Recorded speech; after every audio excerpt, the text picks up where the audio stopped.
reason that I'm for the government making housing more affordable directly by like paying people's rent or offering rent relief or building affordable housing directly is because it's one of the most efficient ways to help people in need. Right. That people are going to need housing no matter what.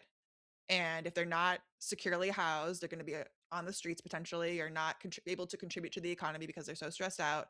And the way that we can like turn people who are really struggling into productive members of society, which is what like in America we want for everyone, is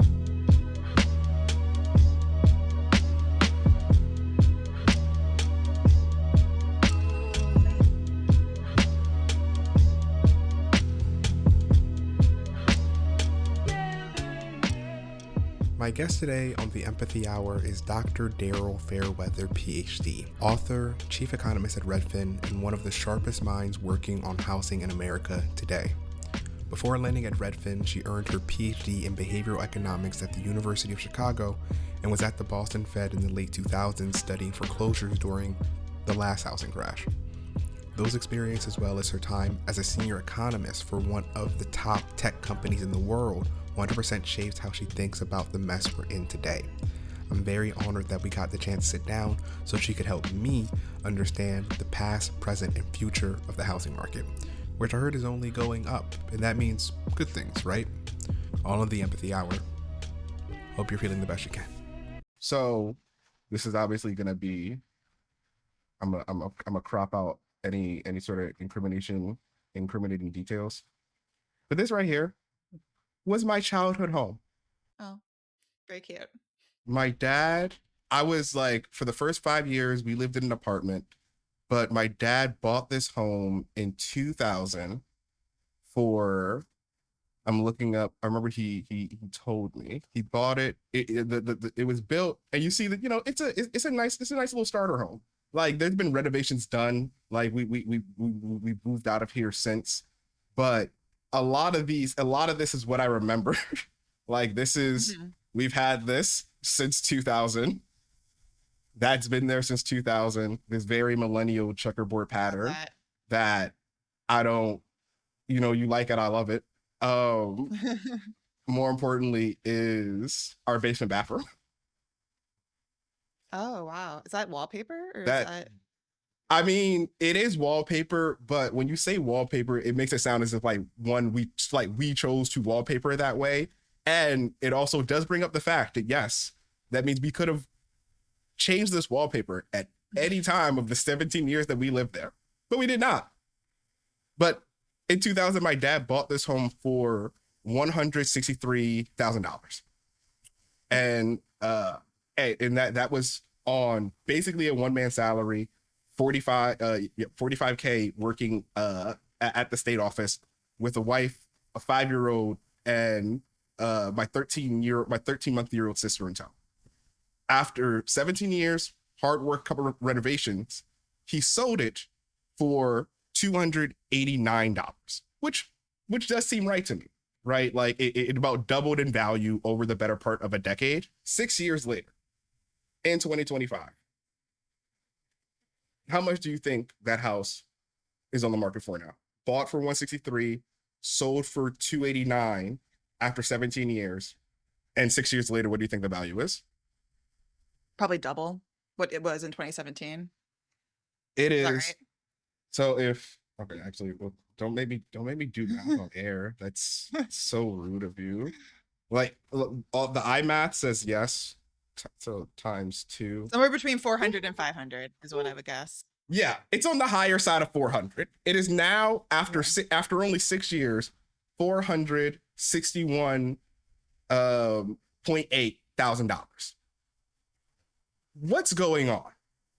Why Yeah. can I not afford in my like even in my wildest dreams? And I don't make no money, right? Like I have a white collar job. Why do I feel at my age was around the same age that my dad bought this home? I have no hope of owning my own my own starter childhood home. Yes. So what happened between 2017 and now is the pandemic. During the pandemic, mortgage rates dropped to record lows. which spurred a lot of people to buy homes. And it also changed where people wanted to buy homes. So that home was near Baltimore. It looked like it was like in a Baltimore suburb or something like that. Okay, so a lot of people back in 2017 would have never considered buying that home. Maybe they worked in Washington or they worked in New York and they were pretty much confined to living within a decent commute of where their jobs were. But then the pandemic changed everything, both in terms of how much it costs to finance the purchase of a home, that dropped, but also it changed people's preferences for where they wanted to live. And a nice home in, near a major metro like Baltimore became very attractive to people who could not afford to buy homes in DC, could not afford to buy homes in New York. They could, still reasonably commute into the office like one day a week or just work remotely and travel in once a month or whatever it may be. And so that really changed the math in terms of what home prices were, because then people with DC salaries and New York City salaries started buying homes in areas that they never would have bought homes before, and that increased the value of homes in places like Baltimore. And this happened all around the country, but a lot of secondary cities is what we call them, like cities that are affordable, but maybe an hour or two away from much more expensive cities, really went up in value a lot. And people bought so many homes during that time because it was like free money to buy homes. The prices went up. Interest rates went up in 2023, so that stopped prices from continuing to go up so quickly, but the prices never came back down. And because interest rates are up, now you have to pay $1,000 more per month essentially to buy the same priced home, and that has priced out people like you from buying a home like that, unfortunately. So it almost sounds like, I guess, the pandemic like it globalized the housing market, but it only globalized it for people that had the resources to like either get remote employment or already had the financial flexibility to like move, to have a New York salary and move to a Baltimore suburb, which like would like that would be the best of both worlds, right? You are Mhm. paid high cost of living salary to, and then you're living in a lower cost of living state. Um, the thing I wonder about with, I guess, so when that makes sense when you say it, now that you've done spelled it all out, how does that differ from what you hear normies like me feel like what's happening to housing? Because I can say what my own like sort of belief is, and like it is still going to be a little biased because I'm kind of an econ nerd, so like I'm going to sort of reach a lot of your same conclusions. But I know what even when I talk to my friends right now who are like 2 or 3 years older and feeling like, like I'm in my 30s. Like I want to be in the home buying process, and I'm not even sure what that looks like. In today's age, they'll often say like, well, one, it's private equity, right? They'll say there's the supply issue. They'll also say just the way of buying a house seems more confusing than it was in the past. That's when I'm not as solid on, and that's kind of what I wanted to ask. Like, has the home buying process um changed over the past 20 years since the last financial crime? I think that the process is actually easier now because so much of the process is done online and there's so much information online about what it takes to buy a home. So in that sense, I think it's gotten easier, but it being easier brings more people into the market to buy a home. And that means there are more people competing against you to buy a home because there wasn't this like barrier to entry of information doesn't exist anymore, but that increases the demand because now more people can buy a home. But at the same time, access to credit is so much more stringent now than it was pre Great Financial Crisis. Hmm. During the early 2000s, there was this big political movement to make everyone a homeowner. And that's why the subprime loan was created because there was this group of people who didn't have the credit scores to get conventional loans, to get like traditional loans. And so financial products were created to allow this population to buy homes. But in order for the lenders to make money off of these subprime loans, they had to charge higher interest rates. And in order to make them palatable to middle income people, they had to reduce the down payments, and also they created loans that had balloon payments where they would be really cheap up front, but then get more expensive later. Mm, But as long as home values kept going up, the people who would get these subprime loans, like let's say they would get a subprime loan, they would put 5% down and they'd have a balloon payment in 5 years. mm, 5 years later, they'd have equity in that home and they would be able to refinance. They'd be able to get another loan that also has a balloon payment, and they kind mm, of keep pushing it out. And they would be able to keep doing this because home values kept going up and up. But then 2005, 2006, home values stopped going up. Interest rates went up. We also had high gas prices cutting into people's ability to like finance, like just afford their lives.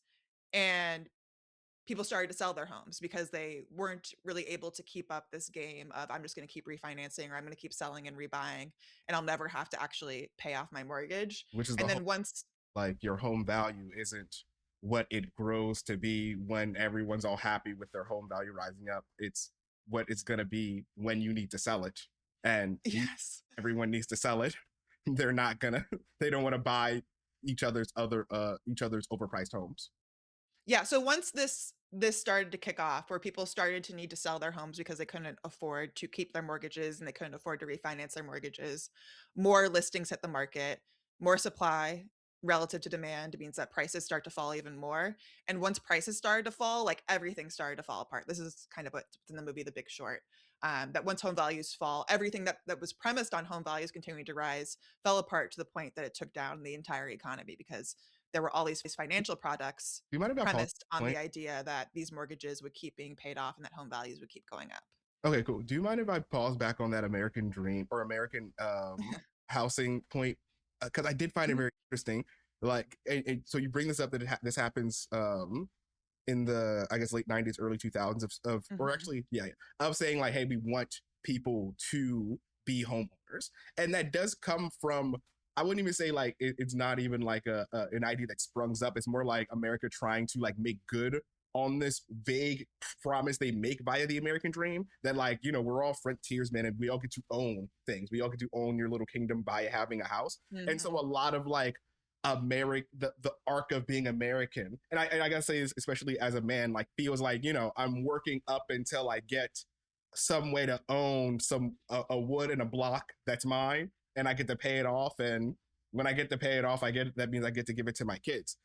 And this is all kind of based upon a manifest destiny understanding that, like, well, yeah, we'll just keep finding land to just get people, or somehow the land will freely circulate.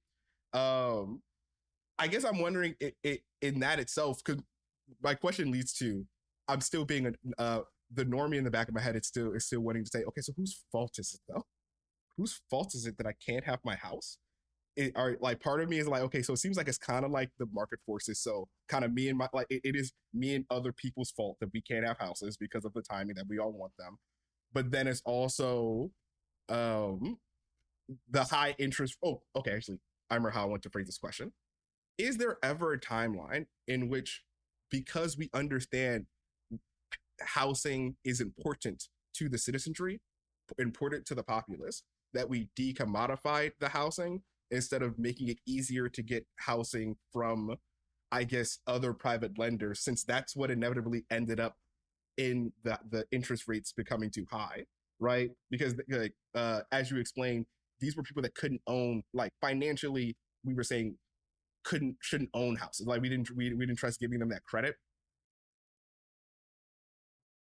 But and I know I'm like I might be getting into things that I don't understand, but it's almost like, couldn't have the Fed or the state have like guaranteed basically these homes that we want to give, since, like, we're saying housing, we could just say housing is a right. We could say, instead of housing being a commodity, we'd be like, you got to give these people houses, and don't worry, like, we'll pay for that construction. But I might have just pulled my communism card and just got this entire thing delisted. there's just a lot. I think there's a lot to unpack because it is very complex. Where to start? Yeah, I guess. Okay, so the first point to make is that there is actually a lot of government intervention currently in the housing market. Freddie Mac and Fannie Mae they used to be government sponsored entities, so they're still called government sponsored entities, but they were taken over during the great financial crisis, and now they're just basically wholly owned by the government. And these are entities that buy mortgages from lenders and guarantee them with the backing of the US government. And basically what that means is that if people fail to pay back these mortgages, the government is going to take some of that risk to make mortgages more available to more people.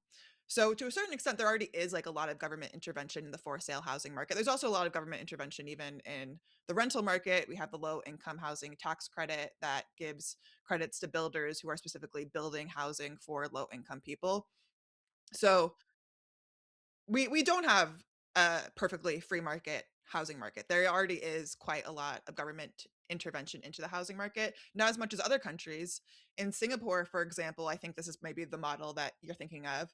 The government owns tall apartment buildings, and or maybe you call them condo buildings, because you can own a unit in one of these buildings, but you only get to own it for, I think it's 100 years or it's a certain amount of time, and then it goes back to the government. So the government kind of always is in the end the owner, but you kind of get to have this sense of ownership because you have these really long leases in it.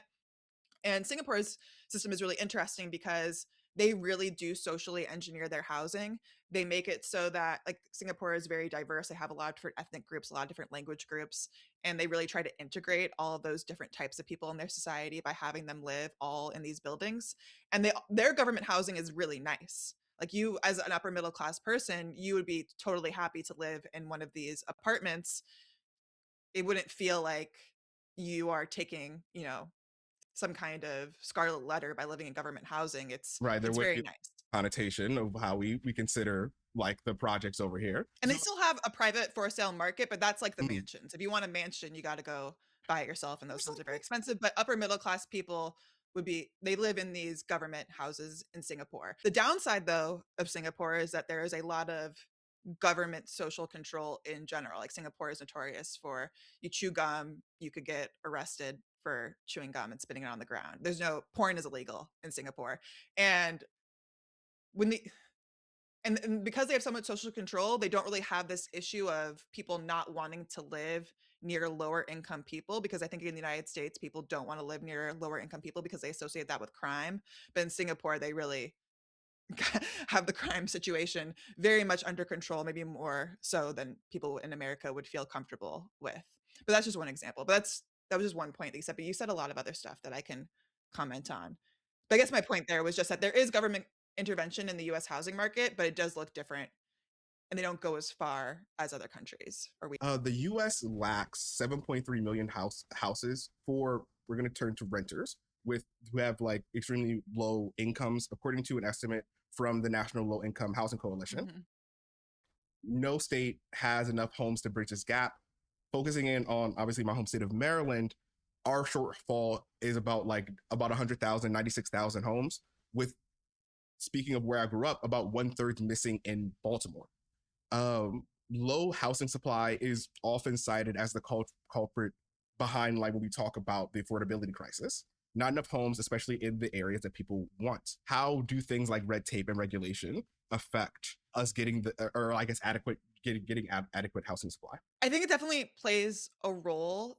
I mean, I think part of it is just us having the will to prioritize low income housing as something that we want to solve. Us all agreeing that, we're better off having low income people in housing than having them on the streets. People are more productive members of society when they don't have to worry about their housing. They can invest in themselves and their careers and their families when they're not constantly worried about whether they're going to be able to keep living in their apartments, whether they're going to get evicted, or like their housing insecurity in general. So I think we all have to get on the same page about, this is something that we want to prioritize and we want to invest in because it's good for society in general when people aren't housing insecure. And then once we get on that page, then I think we have to start clearing all of the bureaucratic obstacles to that. And some of that is red tape, that it does take so long to get this kind of housing approved. And there are so many fights along the way. And some of those fights are because of NIMBYism, because local homeowners oppose uh, low income housing partially because they're worried about crime or they just don't want low income people living next door to them. So that's where NIMBYism is basically not in my backyard. I'm fine with the idea of there being low income housing, but I don't want it specifically in my neighborhood, and then no neighborhood wants it. So just finding the place to put this housing can be a big issue. And then you have red tape, that it takes a long time to get permits approved. There can be regulations that seemed like a good idea at the time. Like, we want, if it's going to be federally backed money or government backed money going to build this housing, then we want to make sure unions are a part of the construction and that these union workers are paid like the wages that they deserve. But that adds to the cost of housing. It just is a fact. And then you also have regulations like environmental regulations. Like, we want to make sure that every house that is built is doesn't create carbon, doesn't pose any environmental risks to the neighborhood. You have to hire consultants and attorneys to kind of prove that everything is up to code. And all these things are good in principle, but you have to recognize that this does add to the cost and the timeline for getting this housing built. That's a big issue in California. You sent me that Ezra Klein clip about California. I think California is probably like the worst example of this, but other states are better at it. And it's not really the states that you would expect. Sometimes it's the purple or red states that are the best at making sure that the regulation is not out of control, because I think they just have that mindset there. But that doesn't necessarily mean they're good at providing housing to the most vulnerable people. That just means that they're good at building housing in general. It's almost, yeah, it's almost like a trying to mix match of like tools, because the more I try to understand this, like, abundance like argument of honestly just saying sort of what is a truth, that there are things that add to the cost of labor the more regulation and the more rules you put there, and that striving towards the balance between what is necessary regulation to get the best housing outcomes while also making sure it's affordable is like what we all need to be working towards. Abundance is still a controversial topic because I think, and this is now me putting my own color commentary on it.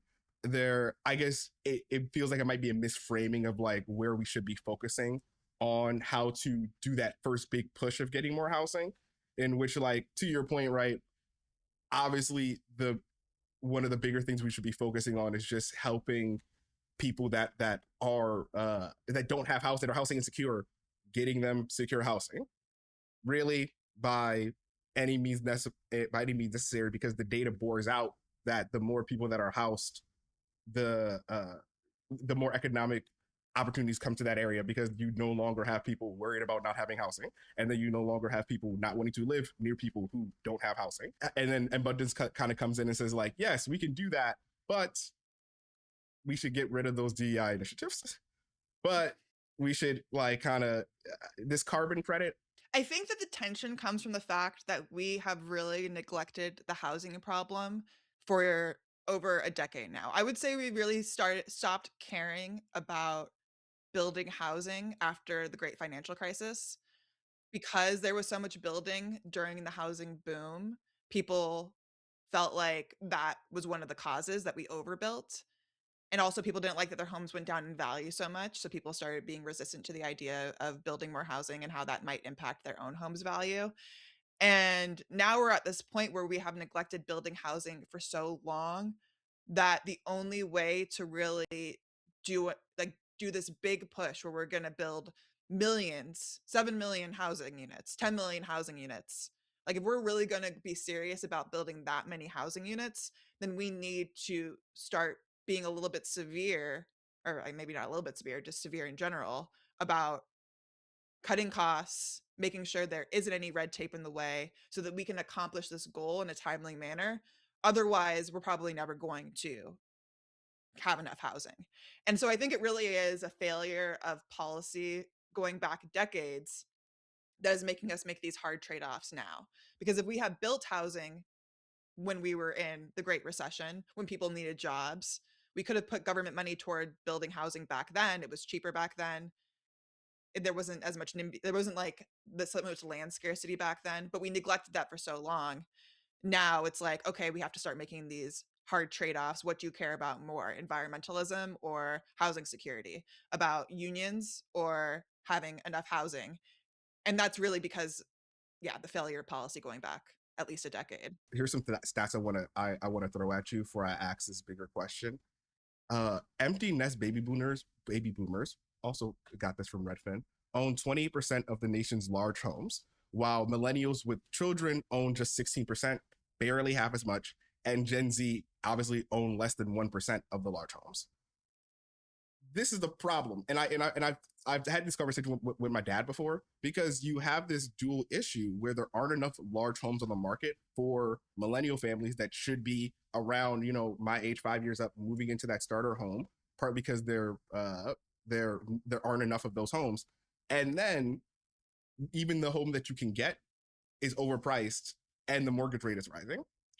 Nearly 3 in 5 baby boomers, let me stop throwing my dad and mom under the bus. I mean, like, I'm happy they paid off their home and whatever, but like, but as an avatar, like, yeah, but people that are around my dad's age, like 60% of them, or around 60% of them, have paid off their home. Like, they don't have a mortgage anymore. Like, they've Mhm. won. And that gives them very little financial incentive to move.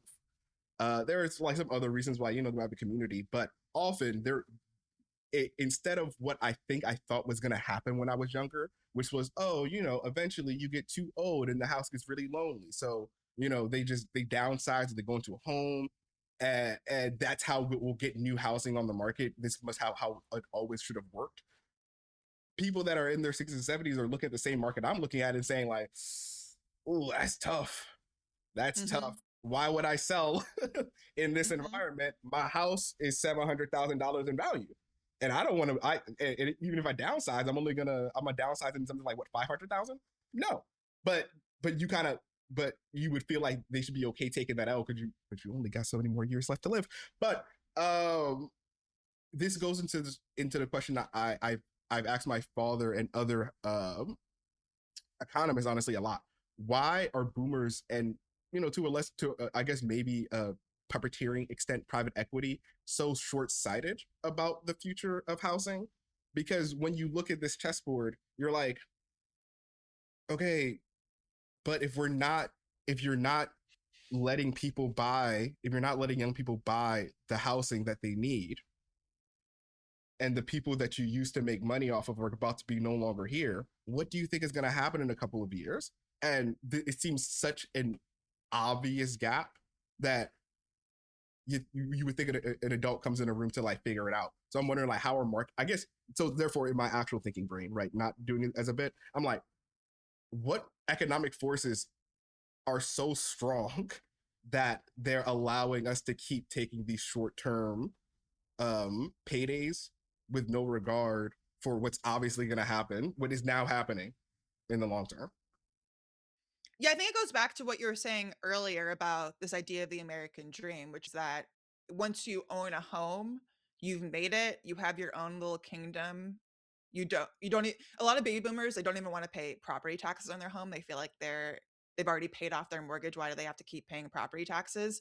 And I think it comes from this mindset of like, I own this home, I own this land, it is mine, and I never have to worry about other people because I got mine and they have to figure out how to get theirs on their own. It's not my responsibility to help them or think about them. And I think that mindset is why there isn't enough political will to solve the housing problem, because these older homeowners, who are a very large voting group, older people vote more than younger people, homeowners vote more than renters, they vote for policies that protect themselves. Like, they vote to lower their own property taxes. They vote against building new housing because they don't want other people in their neighborhood. Or they don't like the idea of other people living in their neighborhood or more homes competing against their home's value. And that's like the root of NIMBYism. They just only care about themselves. But another part of it, though, is the way that the incentives are set up. That we have the system where you pay capital gains tax at the moment that you sell. But if you never sell and then you pass that home down to your heirs, there's a step up in basis. So let's say you bought a home for $100,000, it's now worth $700,000. When you go to sell, you're going to have to pay capital gains tax on a portion of that. There's a limit, but still, if it's gone up in value that much, you're going to pay capital gains tax on it. But if you hold on to the home forever and pass it down to your heirs, then your heirs don't have to pay any capital gains tax. They only pay gains on what the value was when they inherited it. So a lot of baby boomers don't want to sell because their heirs would be worse off if they sold. They would rather just hold on to the home forever and then let their heirs be the beneficiaries of that. But that in and of itself creates a lot of inequality because then you have this big windfall going to the children of homeowners that does not at all go to the children of renters, and that housing doesn't get sold early enough. It gets delayed, delayed, delayed until these older people die, which is coming. Is that yeah? Not Is what the great wealth transfer is? Have you heard of that? Yes, the reason I don't really like that branding because I actually think a good chunk of that wealth transfer isn't going, like, some of it will go to the heirs, but some of it's gonna go straight to the bank. Mm, Because not even like one way that these baby boomers are able to stay in these homes longer is by mortgaging those homes either through traditional mortgages or reverse mortgages. And then at the end of the day, when they pass on, maybe there's a little bit of equity left in the home that will go to their heirs, but their heirs aren't actually going to be able to afford to stay in those homes. They're going to have to sell them to pay mm, off the bank. okay. Yeah, you're right. That is a misbranding a little bit because yeah, whenever I hear about it, I always feel like it's kind of it made me feel weird and conflicted because in one way, like I understood, hey, this is a natural way the housing market resets because like enough people die and then those houses just go back on the market or to people. But then I'm like, well, it's kind of dark because it feels like it would keep the same wealth inequalities, possibly might even like concentrate them. But now it seems like it's even worse of the two because it's not only going to concentrate them, it won't even concentrate them with the heirs. It'll just concentrate them back to the banks that they remortgaged them to. So it doesn't even Yes. affect the state. Yeah, the silver lining to that is that if the bank owns the home, they are probably going to immediately sell it. And they'll probably, and like in a place like Los Angeles, for example, that's where I'm from. There's a lot of single family homes that would be better for society if they were multifamily homes. Like instead of having a single home on a lot, if there was a fourplex or an apartment building or just a triplex, duplex, whatever, more housing units on that land that would be able to house more people. But the longer that these baby boomers stay in their single family homes, that land is available to be densified. So at least if it's going to the bank, they're probably going to sell it to a developer who's going to develop it into more housing units, and that increases the housing supply. Now, it's probably not very palatable to your audience that it's the banks and the developers who are going to be making money off of all of that, but it is good that at least this housing will get developed into housing that I think is going to be better for society. That we need more housing in a city like Los Angeles. It doesn't make sense for it to have this sprawl. The more dense it is, the more people get to live in LA. And as LA develops its public transit, then it will just become hopefully a better place to live. Yep. The BART does do LA, right? That's not just That's Central. that's that's the Bay Area. Oh, okay, never mind. I mean, Wamada also has its issues, but DC does in fact have the best metro. Y'all can fight me and argue with your mama. But I would be remiss if I don't ask. What do you feel like we're leaving out when we don't discuss climate change and like its ongoing effects and increasing impact on residential areas when we think about how that's going to affect even the implementations of trying to either create more housing or making there more areas affordable when we're actively losing livable areas. Yeah, climate change is something that I think and talk and research a lot with housing because I feel like right now we're talking about how there aren't enough homes. And then there is this looming crisis of even the homes that we have are going to be vulnerable to climate change. That's another reason why I don't really like the narrative of this great wealth transfer of housing, because a lot of these homes that baby boomers own have not been well maintained, and they're older homes that were built for the climate at which they were built. And lots of baby boomers, they own homes in places that younger generations probably aren't going to be eager to live in, like Florida. That's where a lot of baby boomers own homes. Arizona, um, so I think there's going to be like, yes, when baby boomers pass on, that will somewhat alleviate the housing shortage, but we're going to have other problems to deal with. Like, how do we retrofit all these homes? Are these homes even insurable? Are these homes in places people all want to live? Are these homes in places that are extremely car dependent, as we have to wean ourselves off of cars and get on more environmentally sustainable modes of transportation? I think that there's just going to be huge problems there. And also, I think housing is a really interesting thing to talk about when it comes to climate change, because I think that the first place that people will start to feel the financial ramifications of climate change will be in housing. When they see that their insurance costs are going up and their maintenance costs are going up, and that their house isn't worth as much as they thought it was worth, that's when people will start to wake up to this idea of, oh, this is a very big deal to me financially. which seems like I guess just the general motion of American politics. Like we like a certain class realizes that there's a problem, and then we just have to wait until it affects every person in power personally, and then we can finally start drafting a little bit of thing, just something. Have you ever heard of this? Speaking of YIMBY, have you heard of this term called YIGBY? Yes, in government's backyard. Is that In it? God's backyard. In God's backyard. In, Yes, yes. um, I bring that up to intro this question on. We've spent the past, let's see, what, about 45 minutes talking about what is wrong with the housing crisis, and we have like little bits and pieces here, like gesture towards the better ways, or like or what is currently being done, maybe infrastructure pieces that are already in place. But I would love to hear, since you're someone who's so deep in the data, along like with Redfin News, what are some, have you seen some solutions, or what are some of your solutions to the housing crisis that have you a little bit semi exciting? I know nothing is like really, to me, I'll put my cards on the table. Nothing short of a very radical push for housing first policy, where we just get people into high density housing and worry about it all later, is not going to make me jump for joy. But I'm here for steps. So I wanted to open that up. Are there any solutions that you're semi excited for? Yeah, I mean, I think when you bring up the yes in God's backyard, I think what this is getting at is that when you remove the NIMBYism, like when you have a church that's saying they're building housing, it's kind of hard for NIMBY to say, like, I'm against the church Mm. in terms of building that housing. When you remove those barriers, you Really actually quickly, get just for people. anyone who doesn't know what it is, yeah, Oh, Yigby yeah, just yeah. means Yimby in God's backyard. It's a growing initiative that advocates for changing zoning laws to allow churches, mosques, and temples to build Hmm. housing on their property, countering the traditional NIMBY, not in my backyard position. There's over 2.6 million approximately acres of like religiously owned land that could possibly house thousands of people. I came across this this week while I was researching for the episode, and I was like, this is cool. This is because more old churches are closing each year that can be replaced by new congregations moving in. Each year, church closures outnumber church openings by 50%. It's increasingly common for a church that once held 500 people to see maybe a few dozen elderly members. The financial math to maintain the building no longer pencils out. Some congregations are looking to real estate, including the building itself, as a way to pay the bills and stay afloat. And there's just some vacant and unused churches out there waiting to be repurposed. Not everyone is excited about potentially demolishing church buildings to build housing. And I'm not just talking about local NIMBYs. Churches, temples, mosques, and synagogues can be beautiful historic buildings. Some religious leaders believe it's morally wrong to take a sacred space and develop it into a secular use. According to Christianity Today, progressive congregations seem more inclined to consider building affordable housing on church property or turn their church into affordable housing, like the St. John's example at the top of the video. Conservative congregations favor preservation and maintaining the status quo.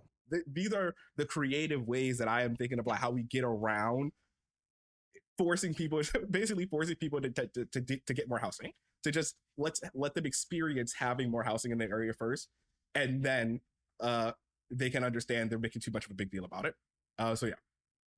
Yeah, and I think the reason why it's appealing and why it works better than other initiatives to build a lot of housing is because these churches have so much community buy-in to begin with, that they can speak to the people in the community, explain to them why this is a good idea, remind them that this is part of their church's mission to help the poor, and they can kind of get the community on board with the housing. And then if they have these special permitting exemptions or zoning exemptions to actually build the housing, then you can get a lot done. It reminds me of something else that's a little bit different, but in Vancouver, they have a severe housing shortage as well. Canada has a lot of similar housing problems to what we have. And they also have a large native population that has different governance over their land than what the Canadian government does. And in Vancouver, there was a plot of land that was owned by Native Americans. And so they were exempt from the zoning laws in Vancouver. And they were able to build like this huge tower of housing that dramatically increased like the supply of housing in Vancouver just by building so dense and so tall on this piece of Native American owned land. And it's because they weren't subjected to the same regulations. And they were just looking for like, hey, what's there a shortage of? What can we like make money off of that we can put back into our Native American communities, and they decided it was housing, and it was like this big success. So I think what those two examples tell us though is that zoning is a real barrier to housing. Like when you remove the zoning restrictions and you remove the red tape, housing does get built.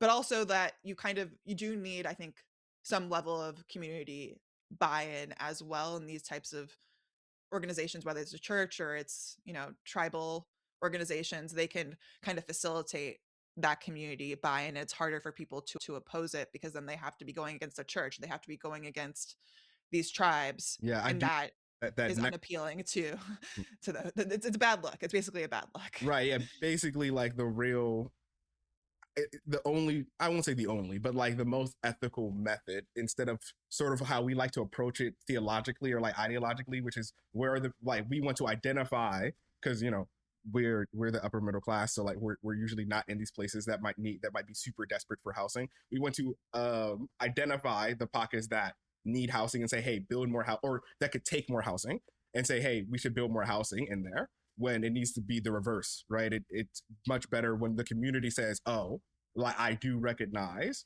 that the people that I live amongst could use more housing, and I just want to fix this one problem in my community. Let's just get us more housing.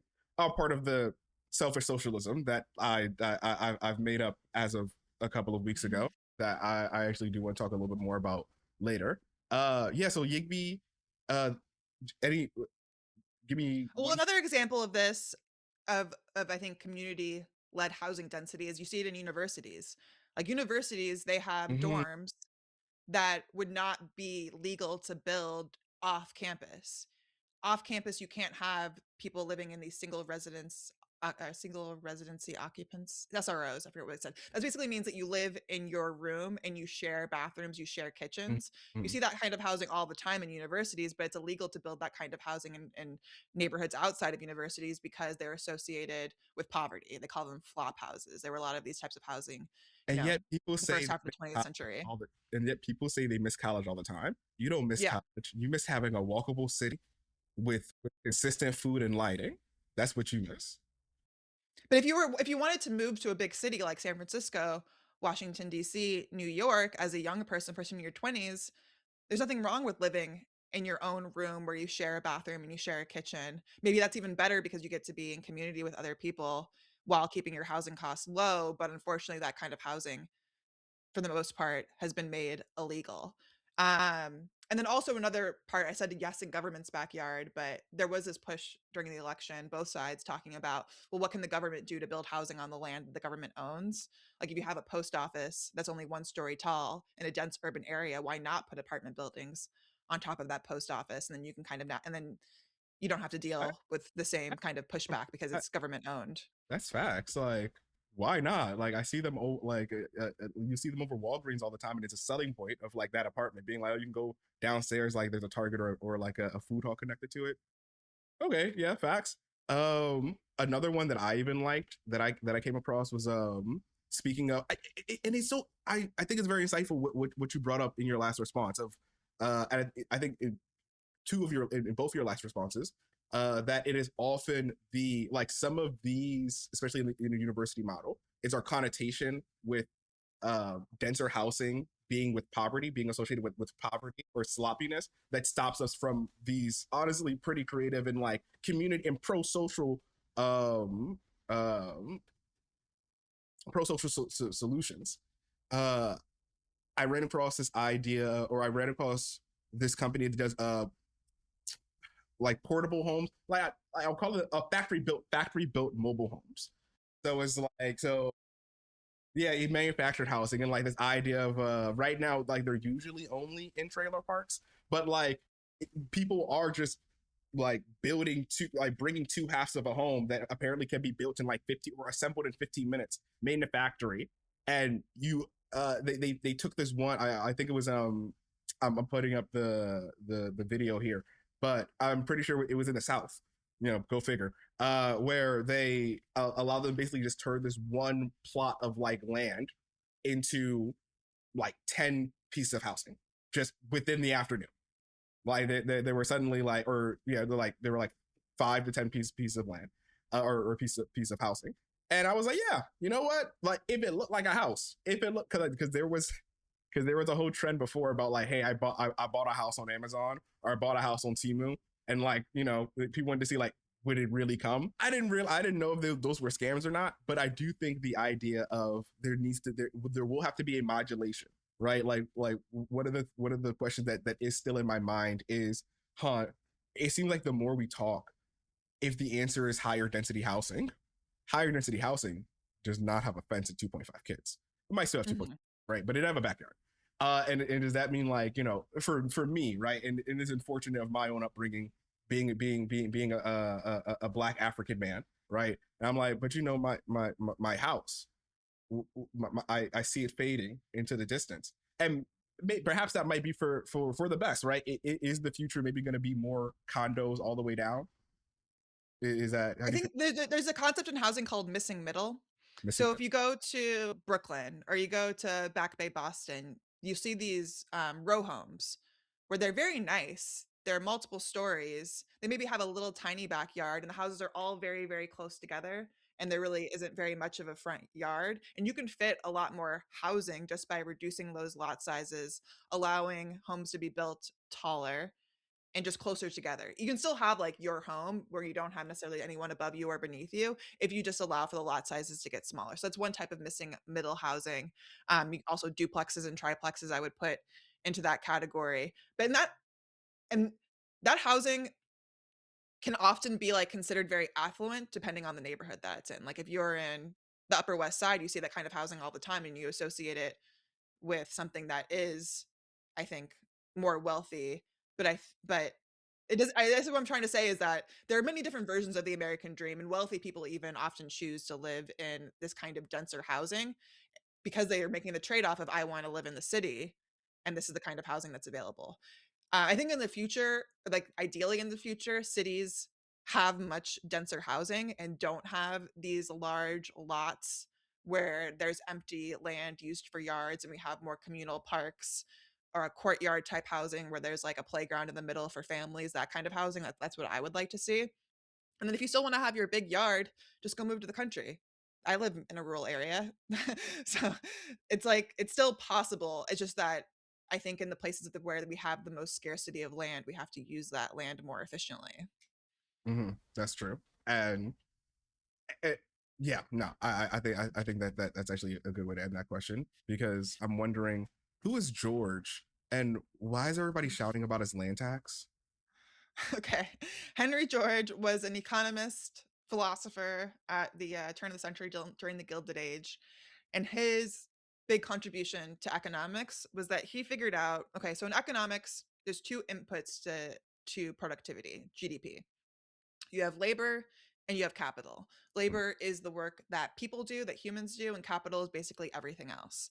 But Henry George realized that land is unique because land cannot be created. Like you can create a machine, you can invent a machine. So arguably like you can as a person have ownership over that because you did something to create it.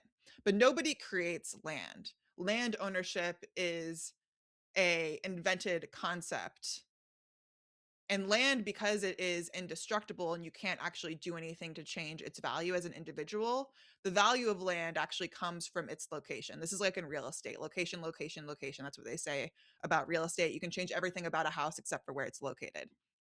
And when homes go up in value, oftentimes it's not because the home has gotten better. It's not because the owner added renovation to it or kept it really well. It's because the land got more valuable, that the location got more valuable because maybe there's more jobs in the area.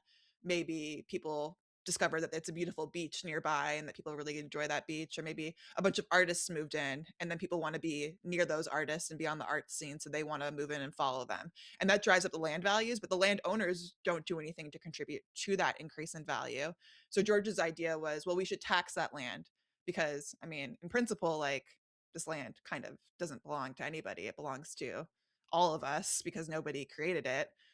God created it or something, if you want to get religious about it. So why shouldn't we all equally share in the increased value of the land? Why does it go to the individual landowner?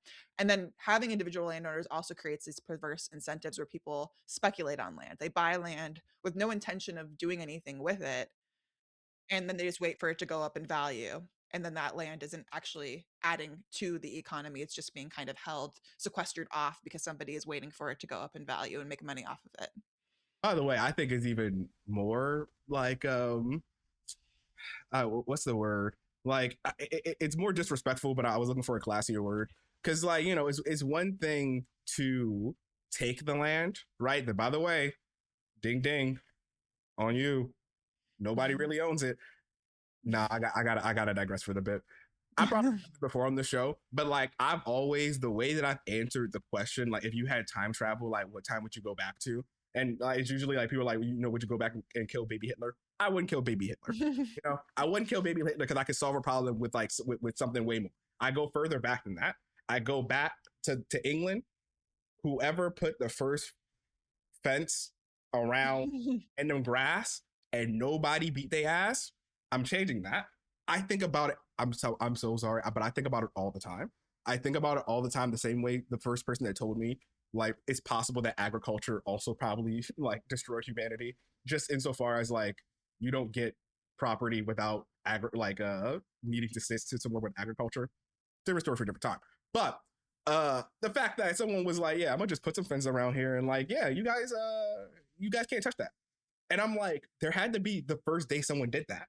And y'all didn't look at that man crazy, be like, wait, whoa. We've been praying to the same God for about a millennium now. And now it's yours? But he had enough. I guess he had enough clout. He had enough armor, obviously. He had enough violence, right? But I do. I'm not totally against fences because, like, I mean, the concept is that if you put up a fence, you're preventing somebody from coming into this farm that you've worked really hard on and just taking in the crops that you've invested so much in, that you're the one who went out there and sowed the fields or whatever and did all the work, and then somebody else is just go in and pick your crops. Like, that's going to reduce your incentive to actually invest in it. But I think that if you put up the fence, you got to pay a fence fee that goes into a big pile that everybody gets to benefit from. Like, it's not, you shouldn't just, yeah, there should be a cost to the fence that goes back to society, but the fence serves a purpose. Right. This kind of does go back to my point about why it did become disrespectful when you don't even do anything with the land. Because it's one land from the community and then make money that might at least some way tangentially get back into the economy through you participating in it. It's another thing to just hold that value and not do nothing with it.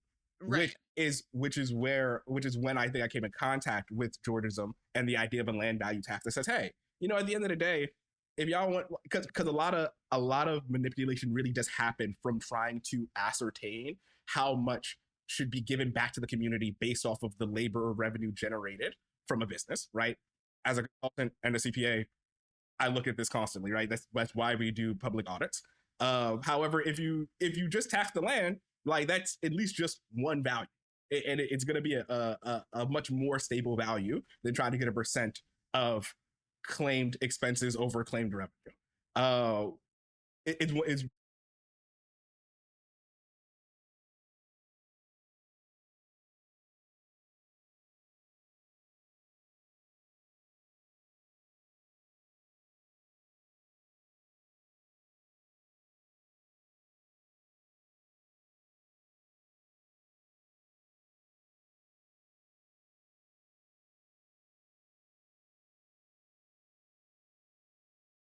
Mhm.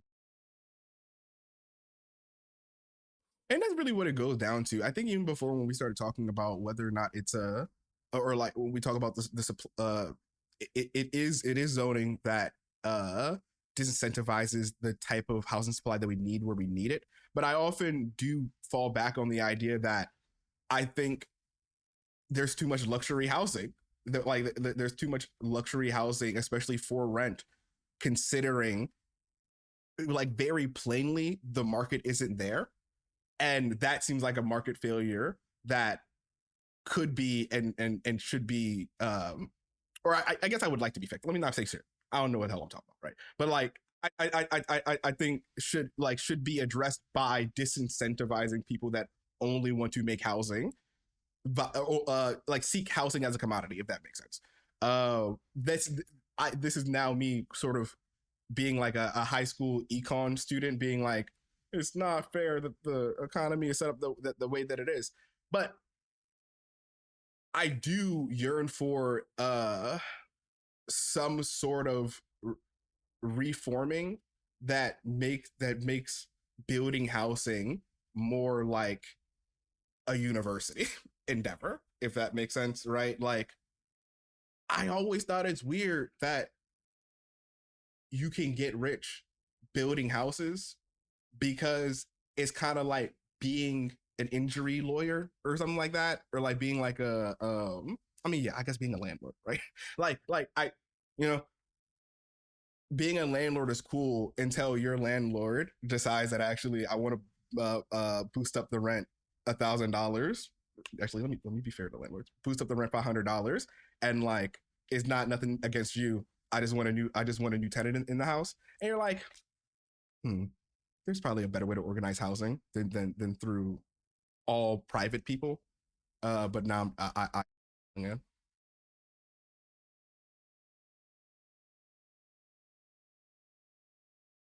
Yeah.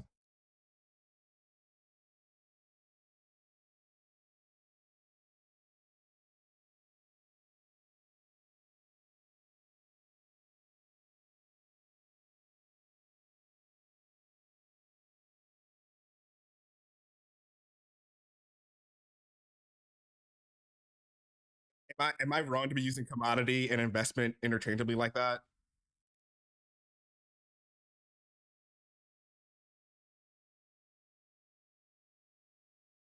Uh, Actually goes down in value, doesn't go up in value. So it's not a financial asset as much as a house, because the house goes up in value, the car goes down in value, and there's always this incentive to like keep making more cars. Nobody gets mad that the car that they bought 5 years ago hasn't gone up in value and that it costs more to buy a new car than an old car. Like, it's just something that people accept. So I mean, even though I'm not trying to say like car production is good. I think we need to be moving off of cars for environmental goals, but it would be better if housing was able to be bought more like a car, where people weren't so attached to the idea of it always going up in value. And they were fine with the idea that, like, the car, I bought the car. I'm not gonna give it to my kids as an inheritance. I'm buying it because I need a car to drive in. I think people, if housing was more treated like that, where people bought homes not because they thought it was going to be something they would pass down to their heirs, but just because they needed a place to live, then that would actually make housing more affordable. And one way you achieve that is through a land value tax, because the reason the house is going up in value is because the land is going up in value. So if you were to tax the land, it would actually become more like a commodity and less like an asset, and it would become cheaper to buy upfront. Yes, you'd have to pay tax on it on an ongoing basis, but it would be cheaper to buy upfront because you're not buying it for its investment value. That makes sense. Yeah, no, thank you. Yeah, because that is the way that I was trying to relate it. The idea Mhm. that people buy housing like a speculative asset, and that Mhm. it Mhm. is sort of crazy to build an entire country's dream on that. I buy a thing that I know forever is going to keep going up. So on the off chance that I don't want to, I can't, I don't have anything else, there's going to be this nest egg that's always been infinitely going up. It is a weird way to something to tell everybody, because that clearly can't be true for everybody. Um, And it perverts yeah. people's incentives. It makes people into NIMBYs because they're so afraid of their largest asset going down in value if more housing was to be built. And I mean, I think this is separate from the idea of government subsidization of housing. The reason that I'm for the government making housing more affordable directly by like paying people's rent or offering rent relief or building affordable housing directly is because it's one of the most efficient ways to help people in need. Right. That people are going to need housing no matter what, and if they're not securely housed, they're going to be on the streets potentially, or not able to contribute to the economy because they're so stressed out. And the way that we can like turn people who are really struggling into productive members of society, which is what like in America we want for everyone, is to provide them with secure housing, food, education. Like, those are the three basics that we should make sure that like every child in America has and doesn't have to worry about. Right. I feel like there's like this very neoliberal tendency to want to have the solution make political, like make completely philosophical, political, and economic sense before we even start the first step, and Mhm. very little sort of like I don't know if it's like learned knowledge, or I guess like, or yeah, just perspective on, hey, it's totally possible that the path gets easier the more immediate things you solve. It And I think we also just have to be okay with imperfect solutions. There is no solution that's going to pass every single political litmus test, but we can implement multiple solutions at the same time and have them kind of be catered to different communities and what they prioritize. And as long as we're building more housing, at least we're getting closer to solving housing scarcity. and I think really like, because the way that I would pitch it yet again. Listen, knowing me, I'm gonna end up marketing this on a shirt. But like the idea of the government, of this particular government, right, or an American style government, um, helping having rent assistance, giving like paying for housing to be built and putting people in that housing. That's a type of selfish socialism that I think plays well to the public. Like, unfortunately, and I remember when I was in school, and we had to learn about the Great Depression, like in college at a deeper level. Like a lot of the problems sort of came from the fact that America is very much based on this puritanical ideology of like a handout means I'm nothing. So like, even though you need it, even though something that happened to you might not even be your fault, because of prosperity gospel, you take your lack of success in a system that's sort of built for you not to succeed, kind of personally, and then they had to like trick men into like accepting the help. This I'm fine with if we need to bring this back.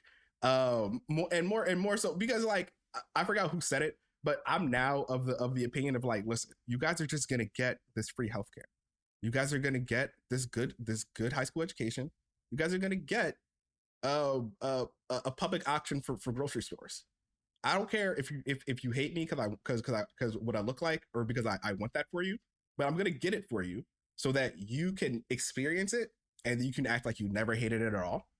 And that's being a progressive is like, right? Like, you just gotta choose the thing you care about. And some people don't know. Wow, somebody go clip this and make me sound mad condescending, but honestly, say this one with chest. Sometimes y'all don't know what y'all need. Sometimes y'all don't know what you want till it's put in front of you, and that's not always your fault. Kind of winding down this great conversation that we've had. Um, the reason why I bring up that the idea of selfish socialism, I don't know, I brought it up in like, I think I brought it up in Michael Burns' live stream. Thank you again for having me on. Um, and where it actually came from, I don't know how much I like expanded on it, but it came from this feeling, and I talked about it with friends, where sometimes I do feel guilty for asking my friends for something, because I don't want to be bothered and I would rather be perceived never. Or I feel bad when I do something for them, because now in my head, I feel like I can ask them for something. Like, I feel like they can have a chance to reciprocate the action, and that for some reason makes me feel bad. Like, oh, I drove a friend to the airport, and later on I might think, oh, hey, I'm gonna move. I'll probably call on that person, and like a little twinge of guilt will come from that. When that's the whole point of community, though. Like, Yeah. that is why you have friends, why you have a community. And basically I had to start calling it selfish socialism to get it out of my head. I was like, you know what? Yes, I am actually gonna ask, give me $5 for gas if we're gonna drive more than 20 miles. Not even, I mean, we do all need it, but more so because that's selfish socialism. You didn't have to get it. I didn't call you Uber. We didn't participate in the economy. You just gave me $5 instead. Actually, don't Instacart. I'm on the way. I'm gonna stop by Wegmans. It's okay because I'm gonna be sick soon, and I need Robitussin. Like, so in other words, I'm wondering, as we round this out, what are some ways you practice really basically mutual aid in your daily life?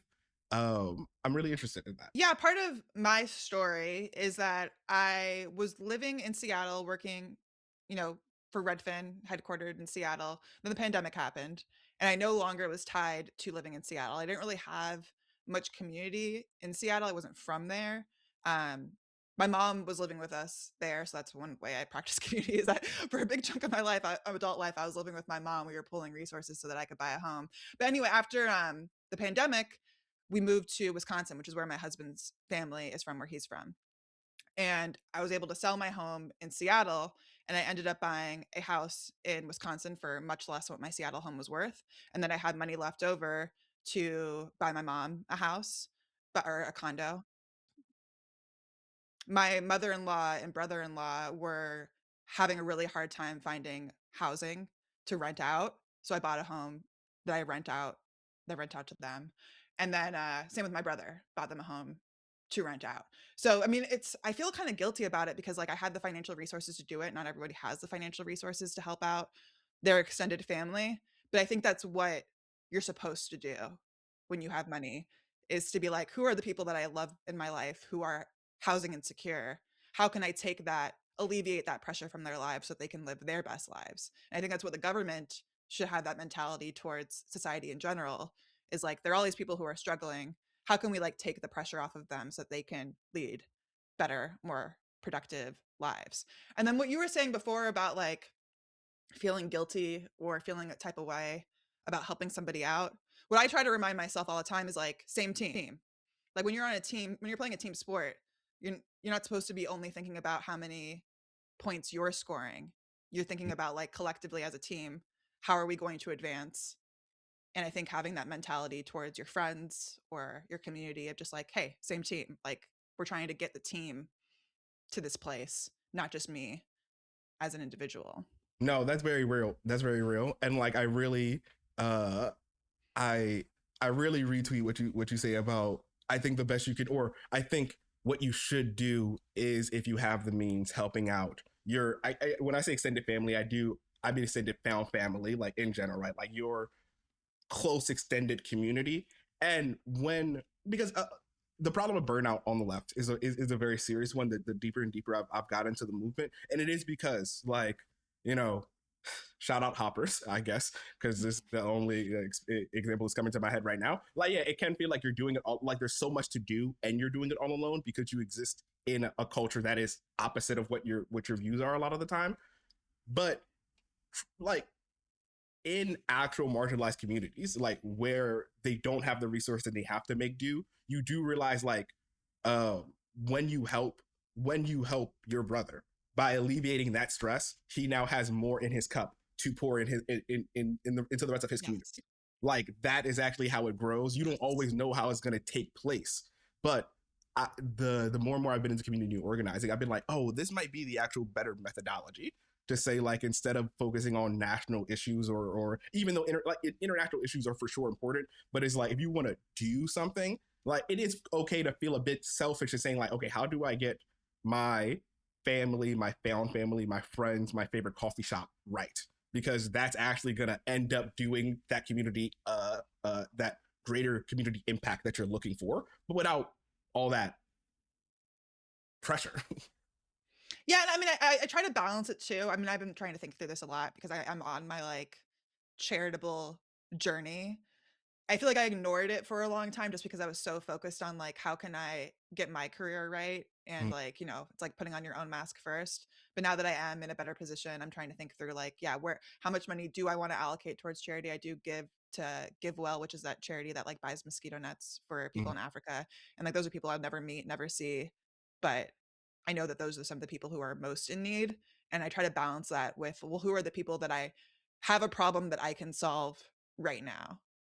for sure. And whether that's like I have a friend who has a startup that I think is going to really be a benefit to society if it gets off the ground, that I've been helping and I've invested money in. So yeah, it's not even just my family. It's just like, who are the people around me who I know who have a problem that I can help? Not even a problem. Maybe it's an idea or a solution that they just don't have the resources for. And how can I personally see that through? That's true. You brought up just a little while ago that um you were able to help your family with housing in a kind of a cool unconventional way. what are some, like, have you seen some other cool unconventional ways that people, like, in today's, I guess, in today's environment? Because one thing that I kind of am hearing in myself as we've done this whole conversation is like, y'all have said a lot of honestly bad statistics, throwing a lot of $5 words at me, and y'all were a little bit funny. But like, I'm feeling mostly not great about that. Like, it's possible, even though like, focus on the community and being in dense housing and like coffee bars and how fun that could be. But I can understand if the first time you're hearing this, you're like, what am I supposed to do with all of this information? And so I do kind of want to take a pause here for, I guess, for that perspective. One, like, what should people do with what is happening with the information that we've given them on the housing market, and what have you seen people do in the face of like a housing market that seems geared against new buyers? Well, if you're trying to break into the housing market as a first-time home buyer, I would definitely research what assistance programs there are in your local area. A lot of them are administered locally. There are also some federal programs, but there is assistance out there for you. Don't feel like you have to have 20% down saved up. If you are a first-time home buyer, you probably are going to qualify for one of these down payment assistance programs or low down payment options. USDA also has a program that a lot of people don't know about where like they'll give you money to buy homes in rural areas. So there's a lot of programs out there, and like you were saying, like it doesn't mean like you shouldn't feel like a type of way about taking that kind of government assistance because it's there for a reason. Another thing you can do is like I guess think about who in your life has access to housing that is being underutilized and try to pitch them on densifying. So in a lot of neighborhoods, ADUs have now been legalized. These are these like backyard cottages. Yeah, additional dwelling unit.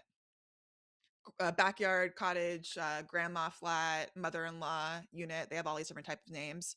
But basically, like if you have a family member who has a single family home with a large yard and they live in an area where these ADUs have been legalized, you could pitch them on the idea of like, hey, if you build this ADU, I will be like the best tenant ever and I'll live in that ADU. Or you could put your parents on it. Like you can stay in your primary home, I'll live in your backyard, and then when you pass on, I'll just move into the primary home. I think that like that kind of community oriented housing could be a very good solution to the housing crisis because we have so many of these single family homes with underutilized backyards. We have this problem where like millennials with kids can't find homes to live in, but the boomers are living in these homes that have spare bedrooms. Well, the boomer could move into the backyard cottage. They still get to be around their family, and then the adult children with their children can move into the primary house, and we Which, have to build the ADU in the first place. do you So I think remember? that could be a good, yeah. Do you remember the ABC Family show Switched at Birth? No. It would be. I think I'm a little bit older than you, but I think I remember seeing it on ABC Family, but I was a little bit old to watch it. You're about the same age as my older sister, and I'm now trying to think like, okay, Okay. to be fair, Nick, probably like. And even though really the whole point of that there was a grandmother, there was like the plot is essential to the plot that they're the grandmother like sweet like Yes, the yes. people like live in a mansion, but then two other people live like in this like very conveniently located like apartment penthouse type of situation. And I'm like, Yes, yeah, yes. so that's the image that I'm picturing when you're saying like, okay, yeah, you could add that, you could add more of those, you got ADPs, ADU, additional ADU. dwelling. Yeah. That would be very, that would be very cool. It solves a lot of problems because the older person, they're like paranoid about living alone and Mhm. their health and like who's going to drive them to the hospital if they fall down. The adult children who are now parents themselves, they're worried about childcare. Like, how can I live my life as a working parent who's going to watch my kids when, they need something and I need to be out of the house? You have the grandparents living in the same house. For some reason, I mean, we have the whole nuclear family in the United States, very individualistic. I think that when you look at even media, this multi-generational housing is all over media, but in a lot of places it's illegal. But it's Mhm. becoming legal. More places are legalizing these types of intergenerational housing arrangements, which I think promote community. And it might not be the grandparent living there, maybe it's the uncle, or maybe it's your best friend, and they're just around and you trust them to help out. Would be actually very fascinating to see siblings or like, They're just friends, close friends. I have such a dream of getting a quadplex with the homies. Like, Yeah. I want to get enough money one day that like me and three other homies, we can get our ideal spot, and then we all just have little quadplexes. I'm like, yeah, this is it. Don't even, it wouldn't even matter what city we're in almost at that point because I have three other people that like I trust to raise my kids around. But what I mean, one can dream, but we should also Well, say, you should. I mean, if you're serious, I would like explore those down payment assistance programs because like so a lot of times those are geared specifically towards these types of duplexes where there's going to be some kind of rental income coming in. That's why they secure the loan in the first place. So if you're going to buy a duplex and you say like, yes, I'm going to rent out one of the units, but I'm going to rent it out to somebody that I like so that we can kind of do this community thing, the government will help you out with that. And if it's like a older home, they'll help you with the money for the renovations. So this is, I think, a viable way to go about it. I've also seen examples of single moms teaming up in this way. They call it non-romantic co-parenting, where like two moms who both have kids, they move into a house together. It's not a romantic thing. It's just like we're friends. We're going to team up. We're going to help each other's kids out, and we're going to do this thing together because it's hard to do it alone. honestly think that it's gonna become more and more popular amongst like us, like millennials and millennials. Mostly because like at this point, now that we realize like everybody sucks at parenting, why not actually choose your staff? You know, Technically, it's illegal though, because when they wait, say single family zoning, it literally means like two unrelated families cannot live together. But unless your neighbors are narking on you, it's probably it mostly goes unenforced. that But that's like the concrete messed up part about our zoning laws is that regulated though. Yeah. they really try to block people from finding these more affordable living arrangements because it's anti poverty, it's anti low income or even middle income at this point, Wow. anti nuclear family. Yeah. You taught me a lot of new things today, but that was probably the most wild thing. We have four more rapid fire questions, Okay. which is a new segment I just created called Radical Honesty Rapid Fire. Okay. Like I said, we talk about all about housing. These are all just casual, fun questions, or that hopefully is helpful to anyone who made it this far into the episode who was like, I thought he was actually gonna like show me how to buy a house. Don't worry, I got it. So, in 3 words or less, probably. Let's just answer some of these questions. Best places to live. Sorry. It's like it really depends on people's preferences. Um, I was gonna shout out to Chicago. I think Chicago's great. It's actually going up in value a lot right now, so people finally figured out that Chicago is a great place to live. But it's got everything New York has, but for like a fraction of the price. I'm sure there are other cities like that, but in general, these Midwestern and post-industrial Northeastern cities like Baltimore, people are figuring out that that's an affordable option for them, but maybe it's not going to last for all that long. Okay, but when you say post industrial, so I'm gonna put Chicago just over So here. I'll go to the side. But you But have like Cincinnati, Baltimore, Pittsburgh, Milwaukee. okay, so the places we used to make fun of back in the 2000s because they were Rust Belt. Is that Rust Belt? But yeah, but they were Yeah, Rust Belt. I guess Rust Belt's a little bit derogatory. They don't like being called that. Detroit, even. Detroit is actually the most affordable place to own a home. And hmm. Detroit is great. That's where Rocket, the parent company of Redfin, is located. So I just went out to visit Detroit and I would live in Detroit. I think Detroit's cool. Okay, worst place by the data. Not saying unless you want to be on record of trashing one of the states, but worst places by Redfin data, places to move currently. Bay Area. Bay Area is you have to make $400,000 to be able to afford the median priced home in San Jose. Jesus. Okay. Wait, I gotta talk to one of my friends. She making more money than I thought she was. Wait, cause she did just move to San Jose. Did she buy a house? Yeah. She must be doing well. Well, it's a 2-person house. It's a 2-person house. Like, Yeah, so I guess if they're both making 200 together, they get up to the 400. because they were saying that it's like the suburb version. They were saying San Jose is a suburb version of something, but now I can't think about it. Are they saying with a suburb version of LA? Doesn't sound right. Anyway, um, so yeah, where did DC land? I guess, both in DC your was recently we did this study with Glassdoor about the best places for college grads to move if they want to become homeowners, and DC was at the top of the list. And the reason it was the top of the list is because it has a lot of high paying jobs for people starting their careers, like in government or government adjacent industries. And although like the core of DC is quite expensive, you can there are like the surrounding suburbs aren't ridiculously expensive yet. And they have good public transit, so you don't necessarily need a car. So yeah, DC was at the top of the list for recent college grads. Let's go. Let's go. I mean, that makes sense, and that's why I stayed in the area after I left grad school. Last question would dovetails very nicely because I already know what the number one option should be anyway. But best metro system, either by preference or if there, I would be so glad if there actually was data that supported, like, I guess, like public transportation satisfaction by metro area.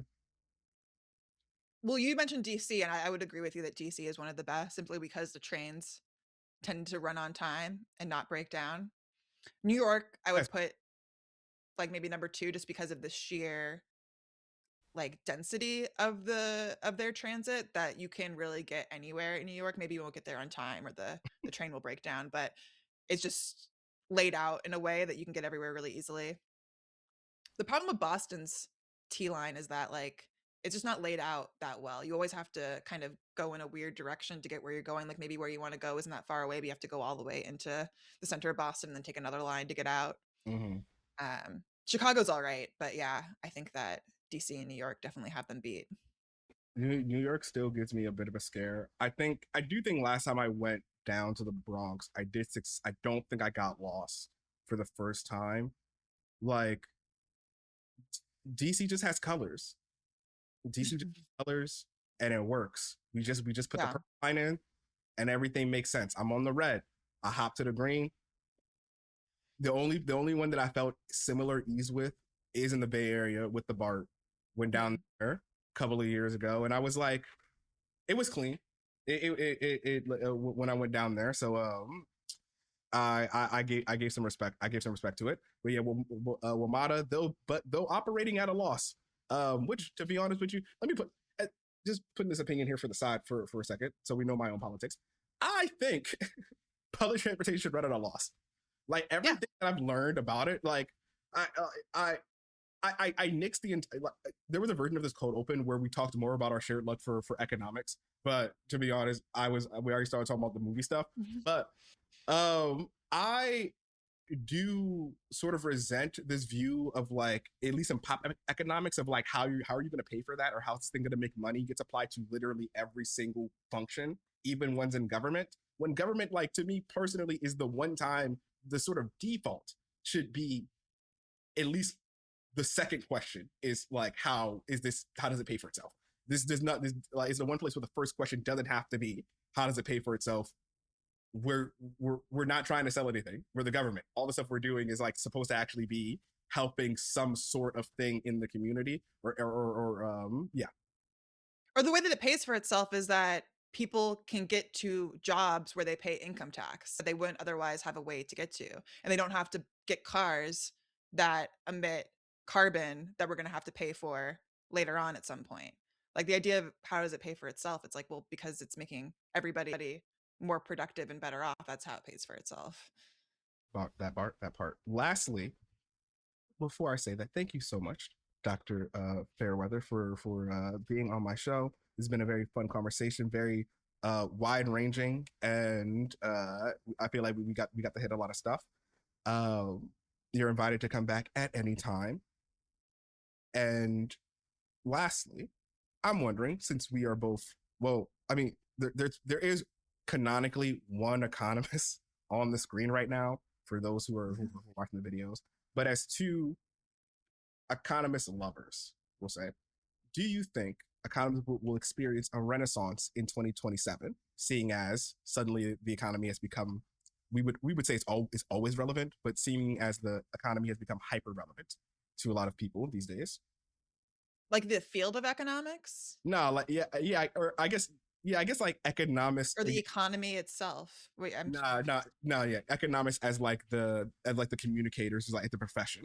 Like, I think a lot a lot of people have a certain view of economists and they think they're like boring, or they're just number people. and like therefore economics is boring to them because they think it is just numbers. But then something like today happens, and they're like, oh, actually, economics might be the language of everything I do in a day-to-day life. And then suddenly we start paying a lot more attention to the Economist on the TV. So I'm wondering where you think we are in the cycle right now. I think that around late 2010s, economists lost a lot of credibility. I mean, there was credibility they lost because they didn't predict the great financial crisis, but then there was all this stuff happening within the field of economics that showed just how elitist, racist, and sexist the economics academy truly is. I won't get into all the lore around it, but they had like their own kind of Me Too reckoning that happened. And I hope that we have come out of that better. I know there's like this DEI backlash that's happening more broadly, but I think within the field of economics, they finally are accepting that they need to reach a younger, more diverse audience because they lost them entirely. Like people on the left, younger people, just started to feel like these economists, they're all old white guys who only care about other old rich white guys. Why should I listen to them? And part of the reason why I do what I do and why I wrote my book is because I want people to understand that economics is useful to everyone. Like if you want to be a better if you want to live a more prosperous life, it behooves you to learn economics and to not just treat it as pseudoscience. That's what I hear a lot on TikTok. Is that, oh, economics is pseudoscience. It's like, well, all social science. Math is a pseudoscience. I don't know what you're talking about. Like, it's all made up. But these are frameworks to understand the world that I think are very useful. And Marx is great, but read some more modern stuff. There's a lot of great modern stuff that isn't totally ideological either that you can learn a lot from. Yes, if we want, you know, I found this to be a pretty helpful framework about understanding not only the economy but life, love, and work. But is there anything I always like to give the last word to the guests? Is there anything you would like to uh, talk about, plug, shout out? Please, you have the floor. Yeah, follow me on YouTube. I got my own YouTube channel going, but I'm on all the social channels too. So follow me, get my book, and hit me up. I'm always like reply in the comments. I'll reply back so we can keep the conversation going. There we go. Yes. Hate the Game, Economic Cheat Codes for Life, Love, and Work, out everywhere and on audiobook. So there's that. And if you think economics Wait, isn't for you, who reads at it on? least like download the sample before you decide. Download the sample and then you can see if it's for you or not. Do you read it? Do you especially read it on audiobook? Who reads it on audiobook? I read the audiobook. Yes, I narrated it. So y'all already know how it's gonna sound. Like you're a very Yes. our voice, so like that's a benefit right there. But the empathy hour, Daryl Fairweather, as always, to you and the audience, be kind.